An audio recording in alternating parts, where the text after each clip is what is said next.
Point being here is, are you a Jesus freak? You know, I try to sell Christian shirts to people, and I can see it when I walk through the store with a shirt on that says God's not dead. It catches people's eyes. Oh, wow, one of those Jesus freaks. You know, and I'd never been outgoing about my faith in that manner. I'd never been a walking billboard for Jesus until a year ago when Doc brought me to Winter Jam, and this group Skillet, you know, they come on and they're kind of talking between songs, and this guy goes, you know, are there any Jesus freaks in the house? And you got 20,000 people in Sprint Center, and they're all Christians, and they go, Rah! And you're like, whoa, they're not quiet about their faith. Why are we? Because in our country, we've lost that. We've lost the guts to walk around and wear our faith on our sleeves. And I'll tell you how I know, because I sell Christian shirts, and if you think about it, if you really think about it, what would our army look like? I don't care if you're Lutheran or Methodist or Catholic. I don't care if you're evangelical. I don't care. If you're a Christian, what would our army look like if we all wore a uniform? What would it look like at Walmart when you go in there and you walk around if all the Christians were identifiable? Would we have to keep our mouths shut anymore? No. We'd be high-fiving. Hail, hail! Doesn't the world need Jesus? I mean, who are you offending if you walk around and you talk about Jesus? If you have a crucifix on at work, if you have a shirt on, now granted I do sell Christian clothes, if you have a shirt on and it's a giant picture of Jesus, who do you care if you're offending them? Do you care? Is that why we don't do it? Because you're walking billboards. Your reach is, you know, at least hundreds, if not thousands of people per week. And we don't remind other Christians of Jesus. What if you're going through your day, you're having a tough day, man, I'm having a hard time, and you look up and you see Jesus on somebody's shirt and you go, you know what, I ain't having that hard of a time. Am I?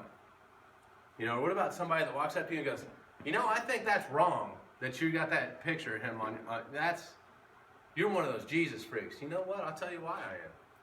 And maybe 3 hours later, after a long talk and you done missed your appointment, that person's coming to Mass next week.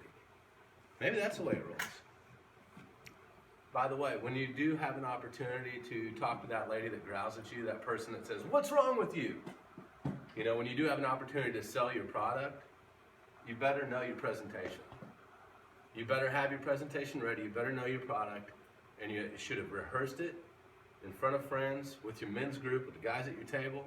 You better know how to talk about Jesus Christ, because you only get one chance sometimes to save a soul. You know, I'm reminded of Don Bosco when he used to talk about saving souls, man. He's like, man, think of the souls we'll reap for the Lord.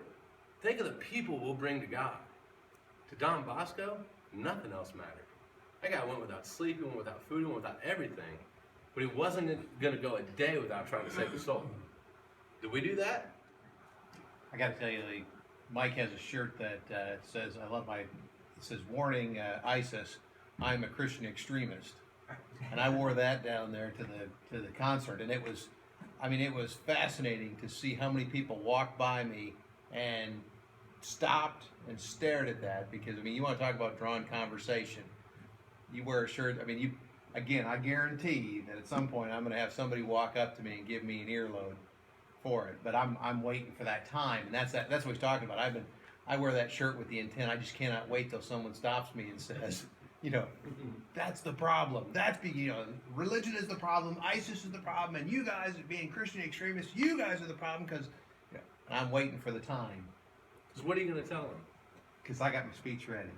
Every shirt that I make, I put a prayer with it on my website, right? There's a prayer and an explanation of the thought behind it, right? So the Christian extremist shirt, the thought behind it is, if somebody takes offense to it, if somebody asks you about it, if somebody has an opportunity to talk to you about it, you explain to them, yeah, I'm a Christian extremist, and I'm called to pray for those sorry sons of guns just as much as I am my mom, if not more.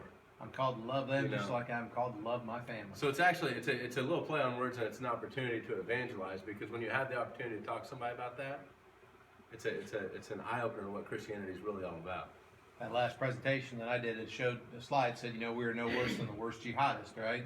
With the concept of that we're called to, we have sin upon us, and we're called to pray for those around us and love those around us, right? That's to love your enemies. And so, anyway, that's what a Christian extremist does, right? that is the ultimate Christian extremist. So I'm waiting for the time. The first day I wore my God is not dead shirt around, I was stopped twice at Walmart, and because I'm forgetful, after I left Walmart, I stopped by Apple Market, and I got stopped once there. And I'm talking people they've done walked past you, and they're 30, 40 feet away, and they go, "Hey, right on!" That was the first day I'd ever done it. I thought, man, God's talking to me. From this point on, I need to be wearing a Christian message every single day.